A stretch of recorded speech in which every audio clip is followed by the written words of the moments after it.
안녕하세요. 저는 경기도 모처에서 공인중개사로 일하고 있는 30대 중반 워킹맘입니다. 일하랴 아이 보랴 세상의 모든 워킹맘님들 응원합니다. 저 역시 너무나도 힘든 시기를 보냈었는데요. 그래도 노력은 절대 배반하지 않는다고 고생 끝에 매달 최소 600에서 800만 원 정도는 안정적으로 수입을 얻게 되었습니다. 이렇게 되기까지 얼마나 많은 눈물을 흘렸는지 모릅니다. 그 과정에서 가장 신경 쓰이고 힘들었던 건 다름 아닌 저희 시어머니와의 일이었습니다. 저는 현재 시어머니와 연락하지 않고 지내고 있습니다. 소위 연을 끊었다고 봐야 할 것 같네요. 앞으로도 얼굴 볼 일 없고 남편이 저에게 시어머니와 화해하길 요구하면 바로 이혼할 생각입니다. 남편도 이 점을 잘 알고 있어서 저에게 시댁에 가자고 조르거나 시어머니께 안부전화 한 통 드려달라는 부탁을 이제는 전혀 하지 않고 있어요. 무슨 일이 있었기에 시어머니와 연까지 끊었을까요? 제가 심하다고 생각되실 분들도 계시겠지만 이해해 주시는 분들도 많을 것 같아 글을 한번 써봅니다. 저는 공기업의 파견직 비서로 오래 일했습니다. 비서라고 하면 커피만 타주는 능력 없는 마네킹 같은 여자라고 생각하시는 분들도 계실 텐데 막상 비서의 업무를 자세히 들여다보면 이렇게 바쁠 수 없습니다. 새벽 6시에 출근해 저녁 8시까지 일했고 늘 긴장 속에서 업무하며 보스가 시키시는 다양한 지시사항들을 처리해야 했습니다. 영화 악마는 프라다를 입는다를 보신 분들이 계시려나요? 저는 그 정도까지의 난이도는 아니었지만 거의 비슷하다고 봐야 했어요. 제 보스가 굉장히 까다로운 분이셨고 업무에 있어서 완벽주의자 같은 성향이 있으신 터라 그거 맞춰드리는 게 너무나도 힘들었습니다. 미팅 가시기 전 참석자분들의 프로필을 정확하게 분석 정리해서 올려드려야 했고 특히 오찬에 예민하신 분이라 저는 여의도 전 지역 식당과 그 메뉴들을 줄줄 꿰고 있어야 했습니다. 이건 약과였고 늘 보스께서 무언가를 요구하시기 전에 모든 걸 준비해야 하는 것이 전문 비서의 일이었고 평일 12시간 근무는 물론이고 퇴근 후 주말까지 제 핸드폰은 늘 진동이나 무음이 아닌 벨소리로 해놓고 언제 내려올지 모를 지시에 대비해 긴장 속에서 살아야 했습니다. 그렇게 7년 정도 일하니 면역 체계가 완전히 망가져 위염, 장염, 편도염 등 온갖 염증에 시달렸고 갑상선 수치 역시 비정상적이 되어 몸이 완전히 축나 버리더라고요. 그래서 사직서를 냈는데 비서실에서 제 연봉을 40% 올려주겠다고 이례적으로 정직원까지 시켜줄 테니 더 버텨달라 잡기까지 하더라고요. 달콤한 제안을 뒤로 한 채 건강을 챙기기 위해 저는 퇴직했습니다. 그 과정에서 그 직장에서 만난 대리님과 감정이 깊어져 연애를 하게 되었어요. 조금 더 일찍 서로의 마음을 알았으면 사내 연애를 했을 텐데 제가 퇴사하고 나서 사귀게 되었죠. 대리님은 예전부터 저에게 호감을 가졌었는데 제가 늘 바빠 보여 커피 한잔 하잔 말도 못했다더군요. 대신 이따금 제 책상에 초콜릿 같은 주전부리를 올려놓고 왔다는 이야기를 뒤늦게 알고 그 배려심에 더 반하게 되었어요. 그게 바로 지금의 남편입니다. 저희는 그렇게 약 1년간을 열심히 연애하다 결혼하게 되었습니다. 남편은 소위 시내 직장이라 불리는 공기업 대리였고 저는 7년 다니던 직장을 퇴사하고 다시 비서직으로 돌아가기가 두려워져서 카페 알바를 하며 릴렉스 하던 중이었어요. 솔직히 말하면 조건이 안 맞아도 너무 안 맞죠. 누가 봐도 제 스펙이 너무나도 낮았고 이 점은 시댁에서도 눈엣가시였어요. 처음엔 저를 엄청 반대하셨습니다. 특히 시어머니께서요. 학벌도 앵간치 안 맞아야지. 우리 아들은 내놓으라 하는 명문대 졸업해서 남들 다 부러워하는 공기업 들어가 이제 승승장구할 일만 남았는데 우리 아들이 뭐가 아쉬워서 파견직이나 하던 애랑 결혼을 한단 말이야. 심지어 지금은 백수잖아. 엄마, 백수는 아니고요. 지금 카페에서 일하고 있어요. 그리고 내가 안정적으로 잘 버는데 와이프 될 사람 직장이 있고 없고가 뭐가 중요해요. 내가 좋아서 하고 싶은 결혼이에요.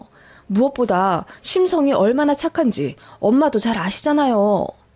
글쎄, 이쁘고 착한 건 나도 알고 있다만 둘이 안 맞아도 너무 안 맞잖아. 너는 의사, 변호사랑도 결혼할 수 있는 수준이고 주변에서도 너 소개시켜달라 하는 강남 아지매들이 얼마나 많은지 알아? 엄마, 그러지 말고 마음으로 이 사람 좀 봐주세요. 그렇게 처음 저를 소개시켜드리는 자리에서 이렇듯 잊지 못할 무안을 당했었고 저는 바보같이 한마디도 하지 못하고 고개만 팍 숙인 채 닭똥 같은 눈물만 뚝뚝 흘렸던 기억이 납니다. 그렇게 모욕당하면서까지 결혼을 하기엔 저희 부모님께 너무 죄송스러웠고 스스로가 너무 위축되어 견딜 수가 없겠더라고요. 그래서 헤어지자고 했었는데 그때 남친이 거의 단식투쟁하다시피 시어머니께 대들고 화내서 결국 두 손 두 발 다 드셨다더군요. 시어머니는 결혼 후에도 이때 일을 종종 곱씹으며 고개를 절레절레 저으셨습니다. 그냥 계속 만나보라 할 걸 그랬어. 새애기 네가 헤어지자고 해서 괜히 로미오와 줄리엣 마냥 애틋해졌지 뭐니. 가만히 냅두면 알아서 헤어졌을 텐데 너 일부러 그랬지? 이러시며 결혼 내내 저를 무시하고 모욕 주시던 시어머니였습니다. 결혼 준비 과정에서 잡음 역시 당연히 있었죠. 시댁에서 예물 예단을 정말 도가 넘치게 요구하셨습니다.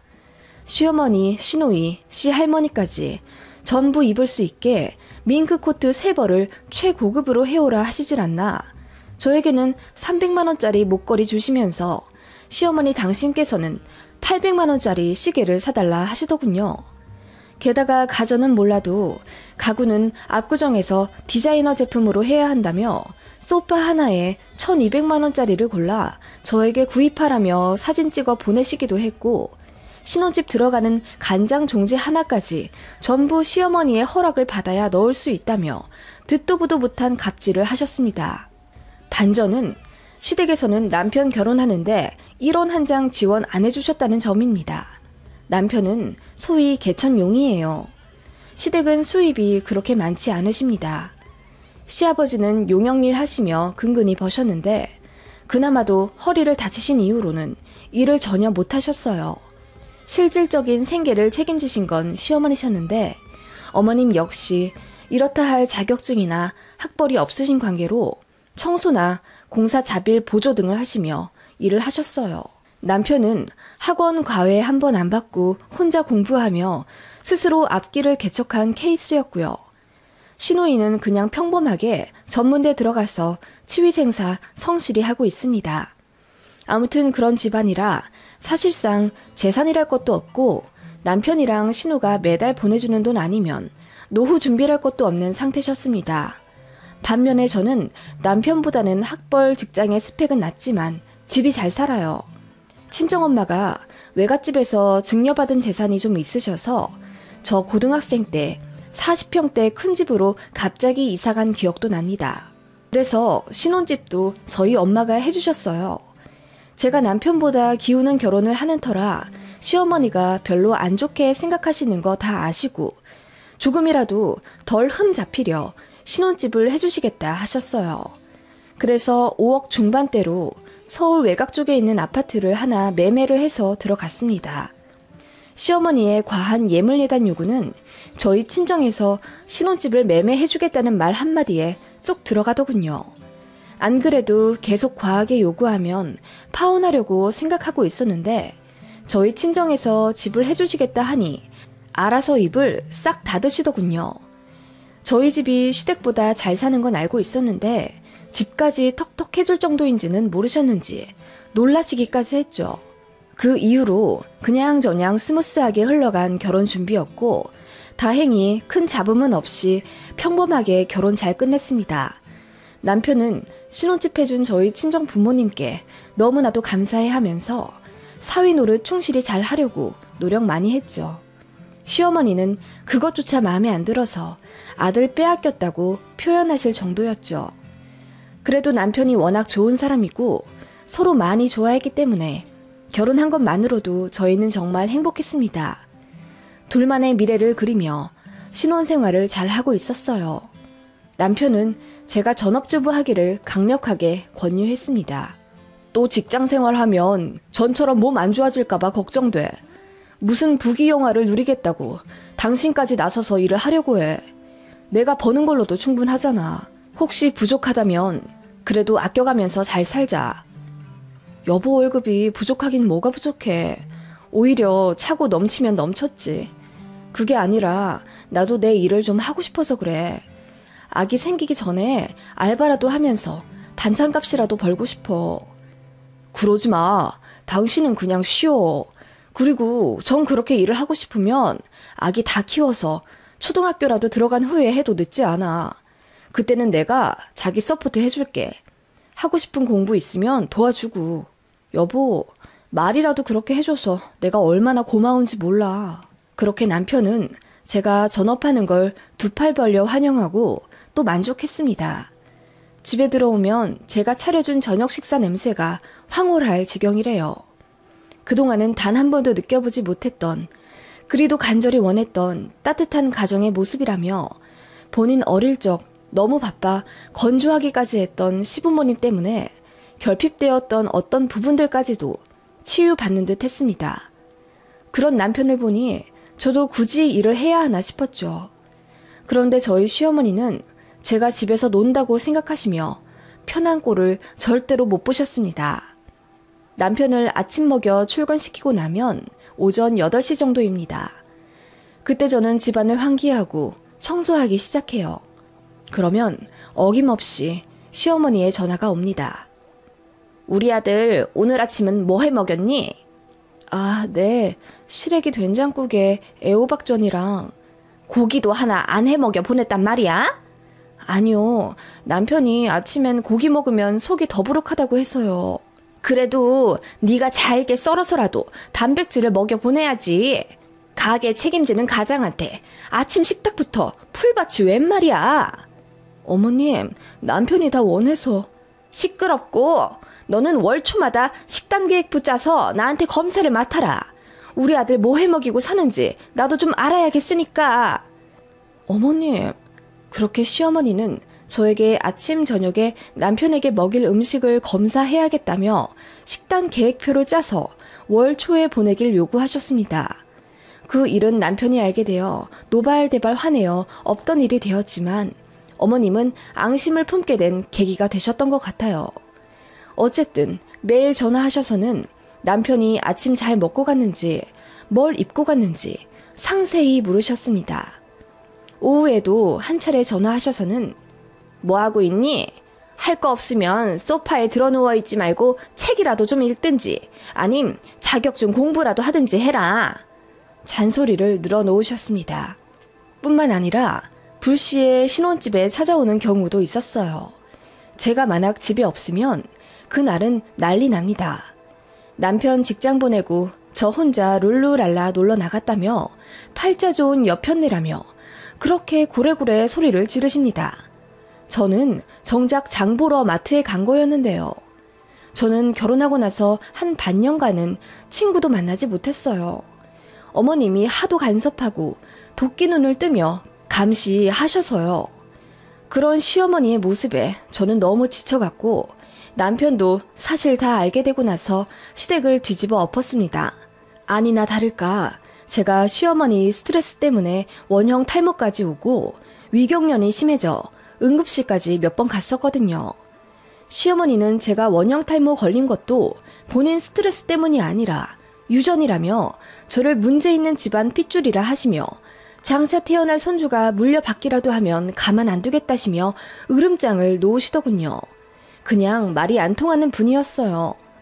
그렇다고 해서 연락을 안 하거나 얼굴을 안 보고 살 수는 없었습니다. 남편은 제 앞에선 제 편이긴 했지만 또 은근히 본인 어머니를 딱하게 생각하며 연민을 가지고 있는 장남이었거든요.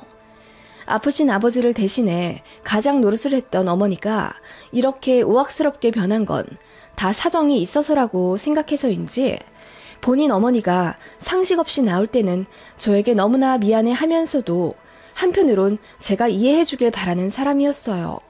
그걸 이해 못한 건 아니었죠.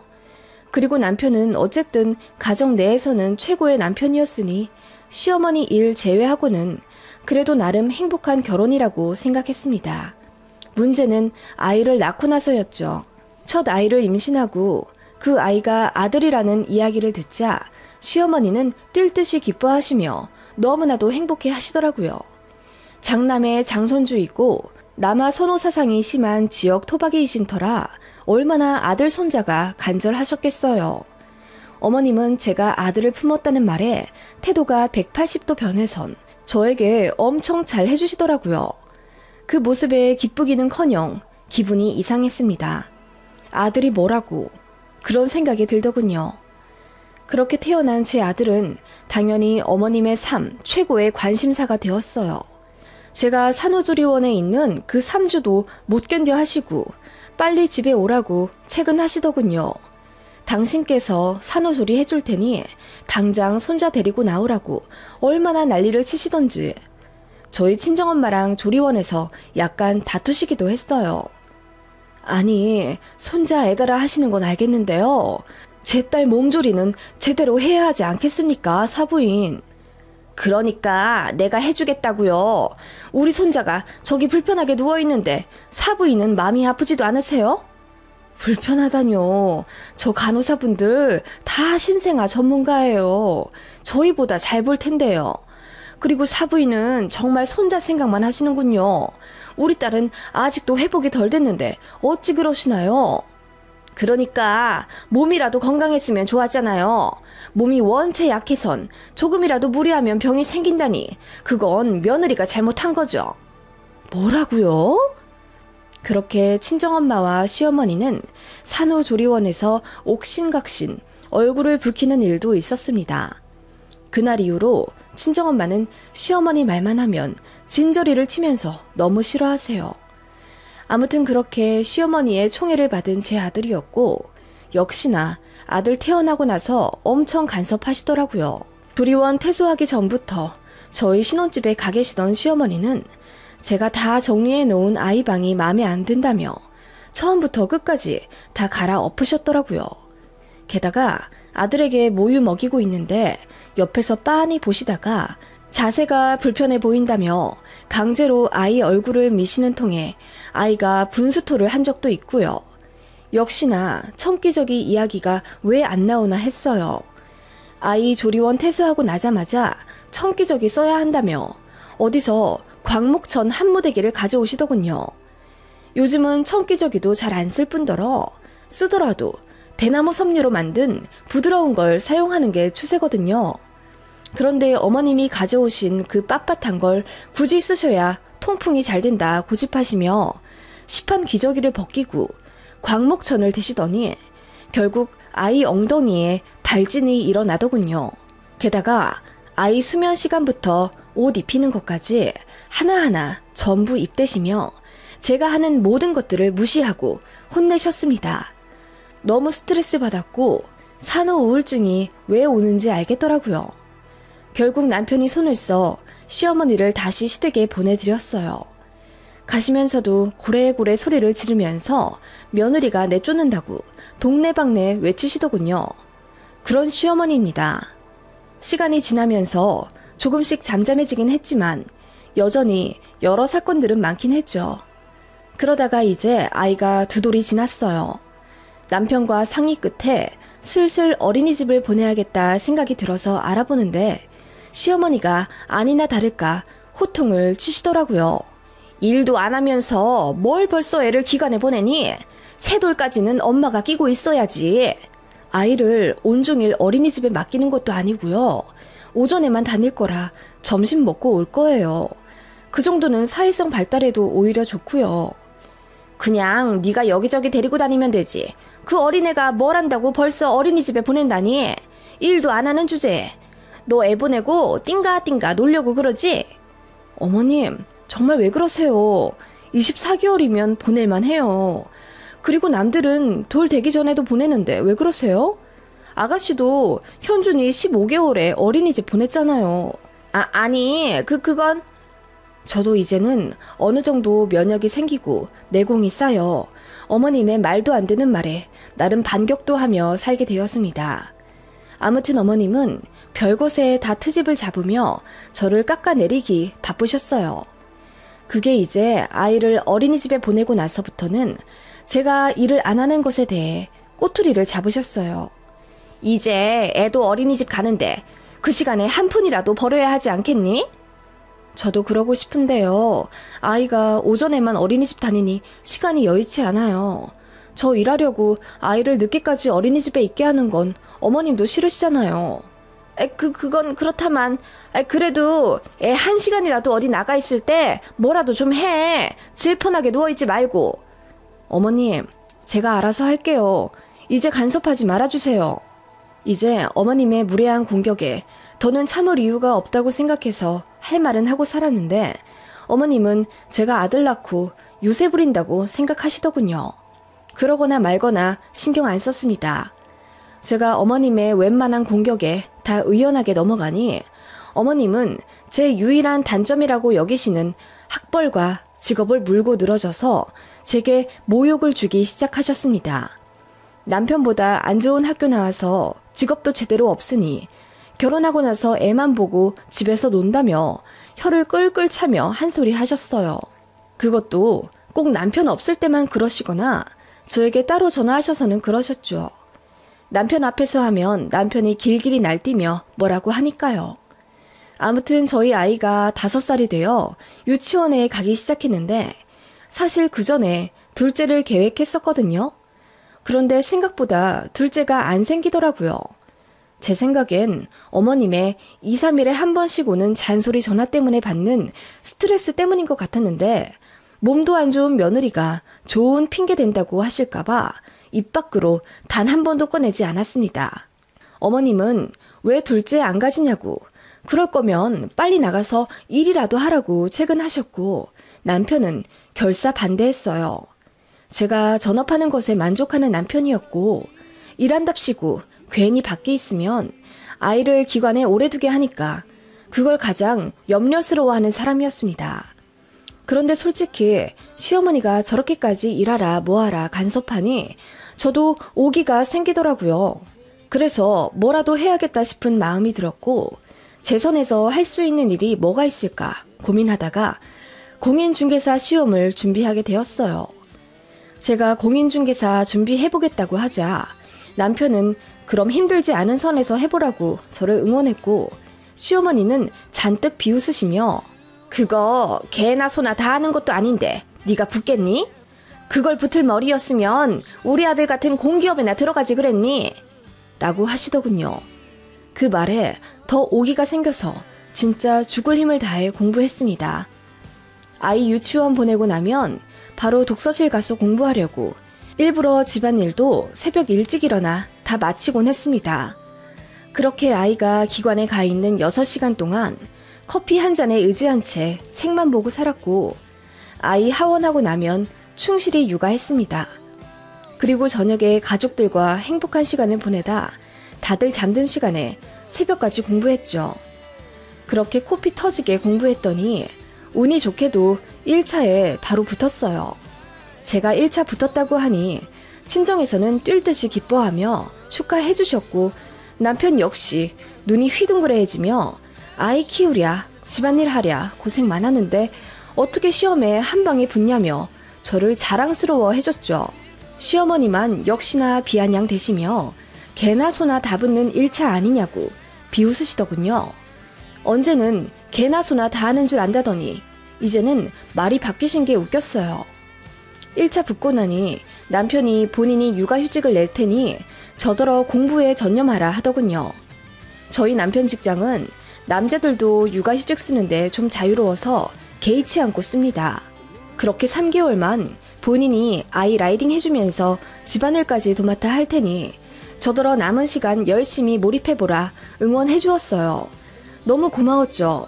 그런데 시어머니는 노발대발 화내면서 남자가 어디 육아휴직 낼 생각을 하냐며 남자가 애보고 집안 살림하는 꼴 절대로 못 본다며 저더러 공부한다는 유세 부리고 앉아있다고 소리를 고래고래 지르시더군요.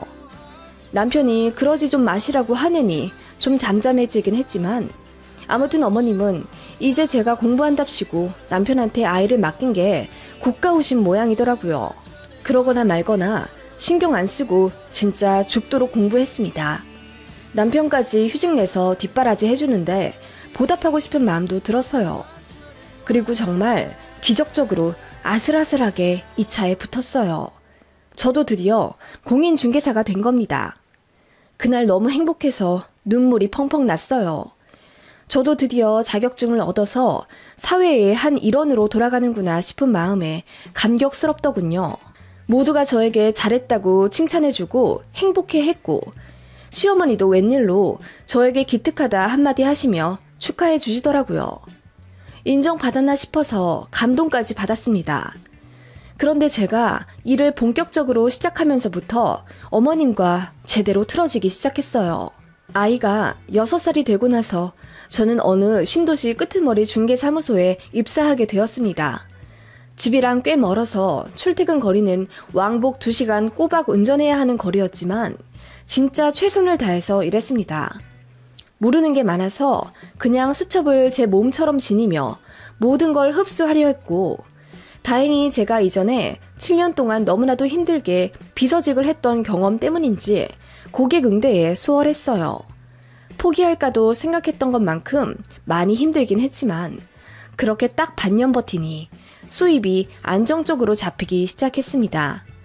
이례적으로 저 같은 생신입을 믿고 계약해주시는 분들이 많아졌고 저를 고용한 사무실에서도 저에게 자리를 많이 내어주셨어요. 덕분에 저는 어느새 월 800만 원도 찍게 되었어요. 제 통장을 봐도 믿기지가 않더라고요. 저를 믿고 뒷바라지 해준 제 남편에게 가장 먼저 고마웠고 엄마 일하느라 덩달아 고생하는 우리 아들한테도 많이 미안했습니다. 어떻게 보니 남편보다 더 많이 벌게 된 저는 고마운 마음을 담아 남편 차를 바꿔줬고 남편도 저를 업어주다시피 하며 고마워했어요. 그리고 처음에는 제가 전업하길 바랬던 남편도 자연스레 가사 분담을 반반씩 하더라고요. 제가 늦게 오는 날엔 알아서 저녁까지 싹 차리고 제가 씻고 나오면 설거지까지 어느새 싹 해놓을 정도로 살림을 깔끔하게 잘 하더라고요. 아들 역시 남편의 그런 모습을 보며 행복해했고 제 늘어난 수입에 저축도 꽤 늘어 이제는 더 좋은 집으로 이사갈 계획까지 짜는 꿈같은 생활을 하고 있었습니다. 그런 저희의 평화로움을 깬 건 역시나 시어머니였습니다. 제가 일하면서 남편이 집안일 하는 것에 너무나도 불만이었던 시어머니는 제 사무실까지 전화를 걸어 빨리 퇴근해서 남편 밥 차려줘야 하지 않겠냐는 선 넘은 간섭을 하기 시작하셨어요. 제가 남편 밥 차려주고 빨래도 해주고 아이도 100% 케어해야 하는데 남편이랑 나눠서 하고 있으니 괜히 당신 아들이 고생하는 것 같아 서러우시대요. 뭐 얼마나 번다고 나가서 그러고 있니? 일은 하되 여자가 살림에 손은 놓으면 안 되지. 저희가 알아서 하고 있어요. 걱정 마세요, 어머님. 그리고 저 800만 원 넘게 벌고 있고 이제 자리 잘 잡고 있는데 벌써 관두면 안 되죠. 어머님께서 늘 저한테 맞벌이 하라고 압박 주셨잖아요. 그래서 일하고 있는데 이제와 왜 그러시나요? 뭐라고? 800만 원? 아니 우리 아들도 600만 원을 못 버는데 네가 800만 원을 번다고? 세상에 말도 안 된다. 아니 뭐 한다고 네 남편보다 더 벌면서까지 밖에 나돌아다니고 있어. 너는 그게 문제야. 청도가 없어. 그래서 네가 늘 마음에 안 들었다고. 어머님은 제가 800만 원 벌었다는 소리에 이성을 잃으신 듯 했어요. 그렇게 고래고래 소리를 질러가며 저더러 남자보다 더 벌면 못 쓴다는 둥, 공기업 다니는 아들이 집에 와서 집안일까지 해야겠냐는 둥, 이제 와서 또 딴소리를 하시더라고요. 제가 왜 그 정도로 벌면 안 되는데요?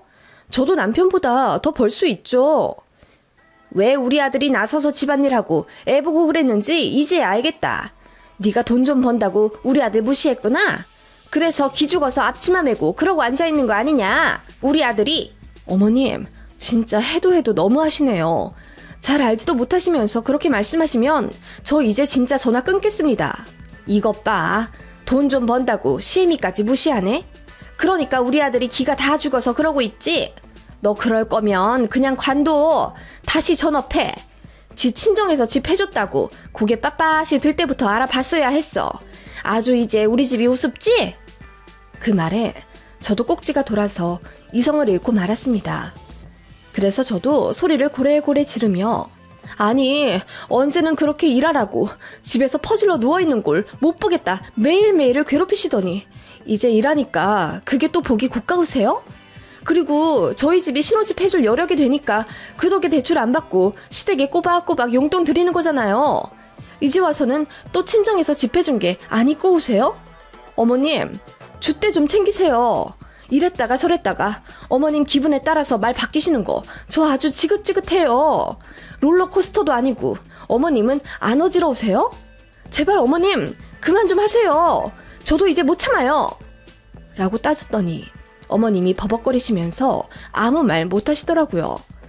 그대로 전화 끊었고 남편에게 바로 전화 걸어 말했습니다. 어머님 때문에 스트레스 받아서 더는 못 참겠고 이제 이혼하겠다고. 그렇게 제 말만 전하고 집에 와서 남편이랑 만나니 남편 얼굴이 백지장이 되어 저를 다급히 말리더군요. 엄마 신경 쓸 거 없다고 이제 본인이 더 잘 중재하겠다는데 미안하지만 남편 얼굴도 보기 싫더군요. 그냥 그대로 아이 챙겨서 친정으로 갔습니다. 남편은 회사까지 휴가 써서 저 잡으랴 시댁 가서 한판 하랴 난리도 아니었습니다. 그러다가 아이가 아빠 보고 싶다는 한마디에 저는 눈물을 흘리며 다시 집으로 돌아갔고 다만 남편과 한 가지 약속을 했습니다. 앞으로 시어머니와 절대로 연락하지 않겠다고. 내게 며느리 노릇 바라면 이번에는 사정 안 보고 바로 이혼하겠다.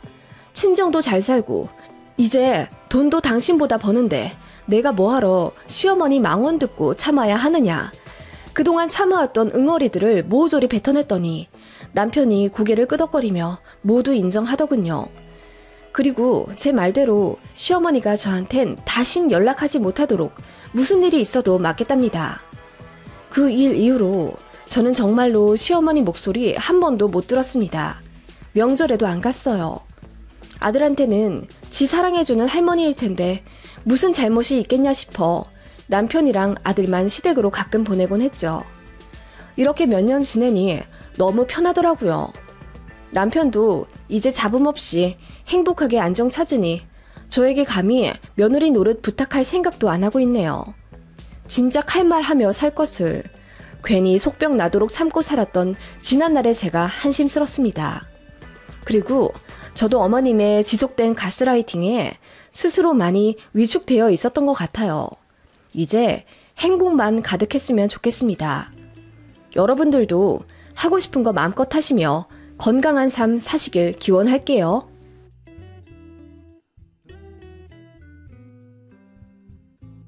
안녕하세요. 저는 몇 달 전 파혼한 20대 후반 공무원 직장인 여성입니다.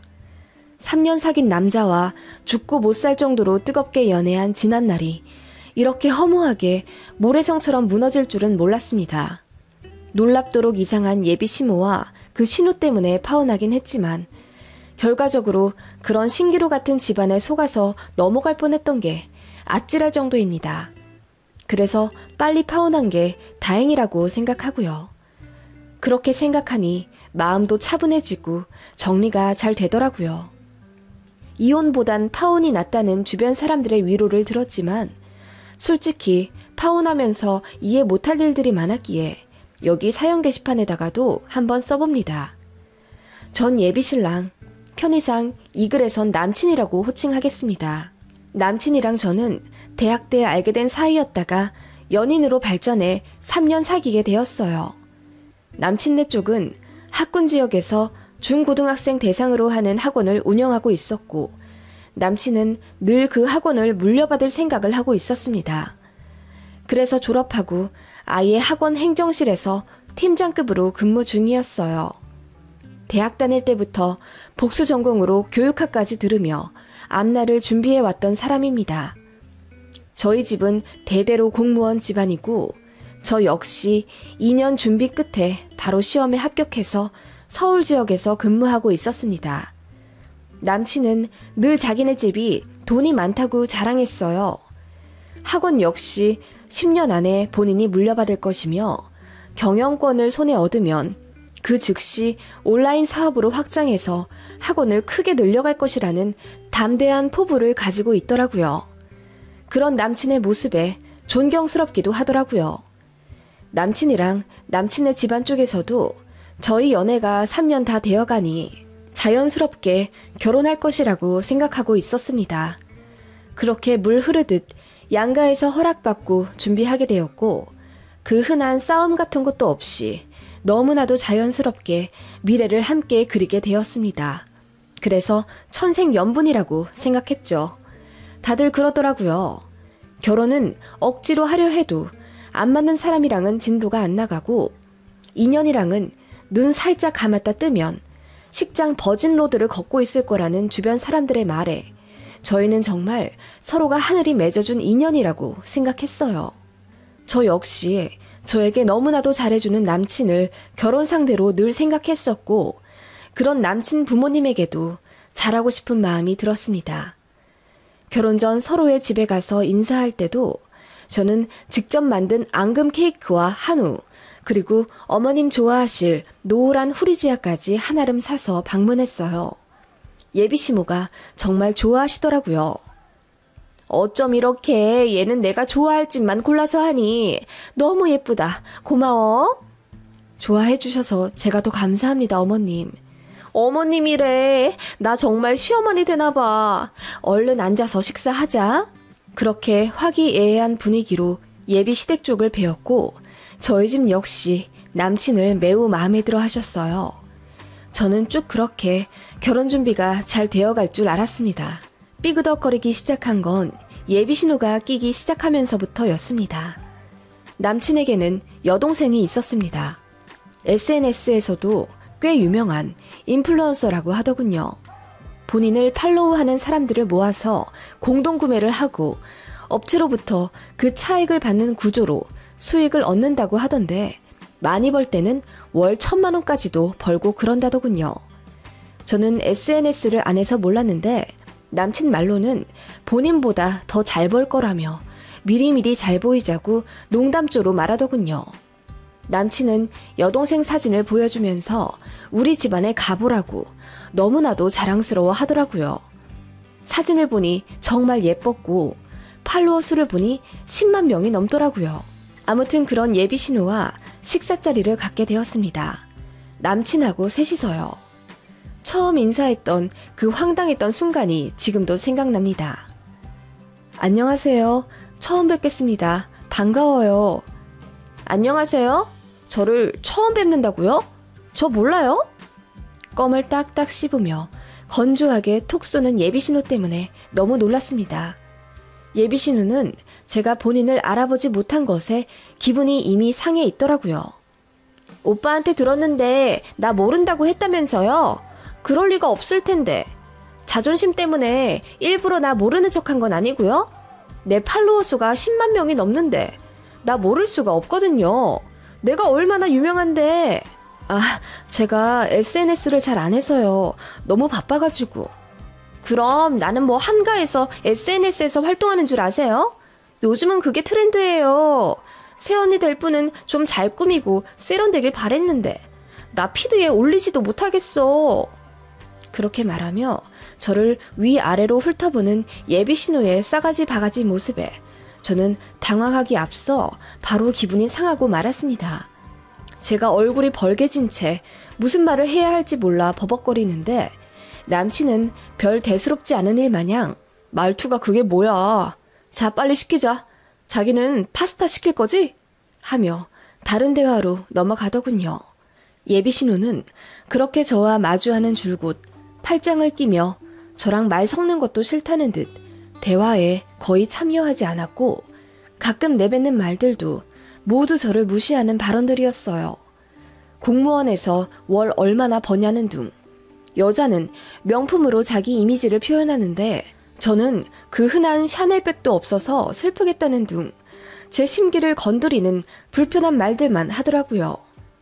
새언니는 화장한 거예요? 저처럼 샵 가서 돈 주고 받아야지 사진에 잘 나오죠.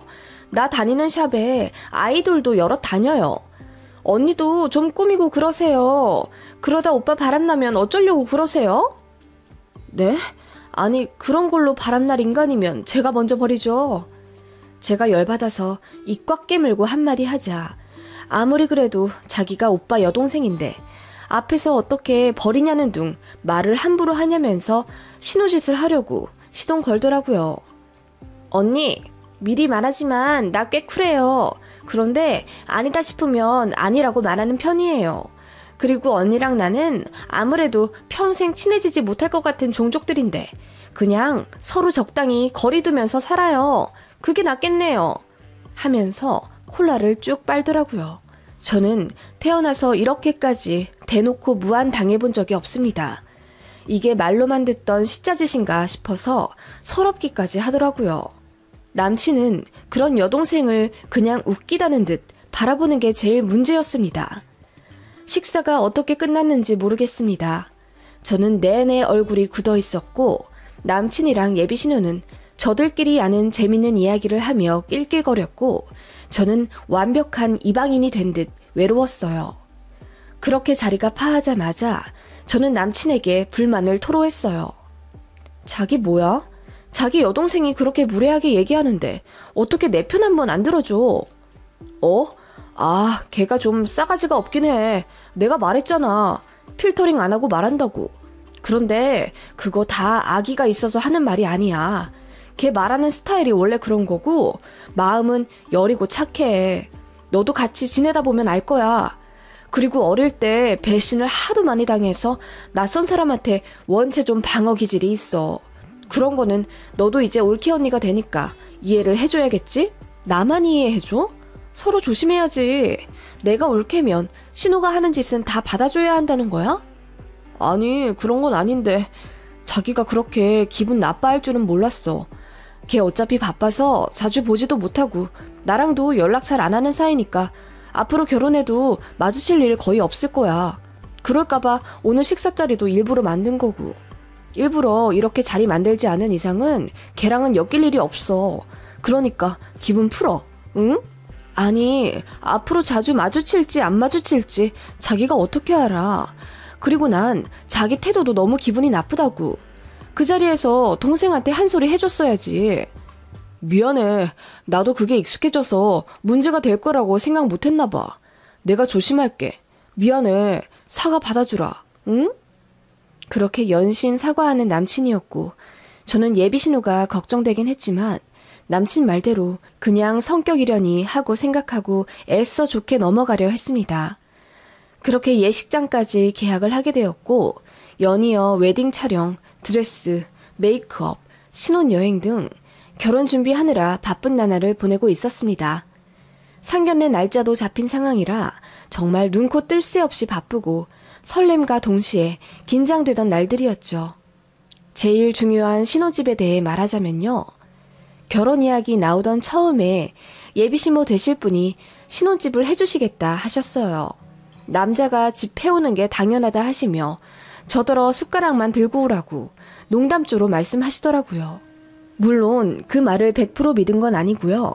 저도 공무원이라며 모은 돈 4천만 원과 친정에서 저 시집 보낼 때 1억 해주실 생각으로 저 어릴 때부터 따로 모아두신 종잣돈이 있었다고 말씀하셨어요. 저희도 성의를 최대한 보여서 결혼할 때 보탤 거라고 말씀드리니 너무 좋아하시더라고요. 솔직히 남친은 모은 돈이 거의 없었어요. 부모님 밑에서 일하니 연봉은 대기업 수준으로 받긴 했지만 그건 어디까지나 연봉 계약서상의 금액이었고 부모님이 돈 관리해준다는 명목으로 거의 용돈 받아 생활하던 사람이더군요. 그걸 저는 결혼 준비와 동시에 서로 모은 돈 오픈하는 과정에서 알게 되었어요. 남친은 그래도 의기양양하더라고요. 부모님이 결혼할 때 다 되돌려 주신다고 했다면서 그냥 부모님이 운영하고 있는 학원 자체가 자기 것이라며 으스댔어요. 아니나 다를까 예비 시댁에서도 그런 식으로 말씀하셨고요. 그렇게 예비 신부는 처음에는 매매로 서울권 아파트를 구해주시겠다 하셨는데 나중에 말이 바뀌시더니 전세로 해주시겠다 하더군요. 그러다가 또 다시 말이 바뀌어서는 학원 재정 문제로 당장 현금을 융통하기가 어렵다며 3억만 보태주시겠다 하더군요. 말이 여러 번 바뀌어서 혼란스럽긴 했지만 솔직히 3억이 어디인가요? 요즘 세상에 하도 억억거려 말이 쉬운 돈이지. 그것도 정말 굉장히 큰 돈이잖아요. 솔직히 저는 그것도 감사하다 생각했습니다만 저희 친정에서는 예비시댁이 자꾸 말 바꾸는 것에 대해 걱정하시더라고요. 그런데 말이 또다시 바뀌어 2억만 해주실 수 있겠다고 저한테 예비시모가 직접 전화를 걸어 말씀해 주시더라고요. 너무 미안해. 나는 한 5, 6억 정도 융통 가능할 줄 알았는데 애들 아빠 말 들어보니까 당장은 그렇게 하기가 힘들겠더라고. 너희 집이 공무원 집안이라 잘 모르실 수 있겠는데 오해는 하지 마. 회사 경영하다 보면 이런 일은 비일비재해. 당장 융통이 안 되는 거지 돈이 없다는 건 절대로 아니야. 우리 학원 재정 가치가 얼마나 높은데. 아무튼 일단 되는 대로 해서 신혼집 구해서 살고 내가 5년 안으로 아파트 하나 꼭 해줄게. 우리 학원 잘 되는 거 알잖아. 그치? 미안하다. 아, 네, 괜찮습니다. 개의치 마세요. 그렇게 연신 미안하다 말씀하시는 예비시모 앞에서 저는 괜찮다 말씀드릴 수밖에 없었습니다. 뭔가 삐그덕거리기 시작한다는 걸 느끼면서도 거기서 스탑을 외치기엔 뭔가 용기가 안 났어요. 결혼 준비하시는 분들은 아실 겁니다. 예식장 계약하고 본격 준비 시작하고 나면 무르기가 너무나도 힘이 듭니다.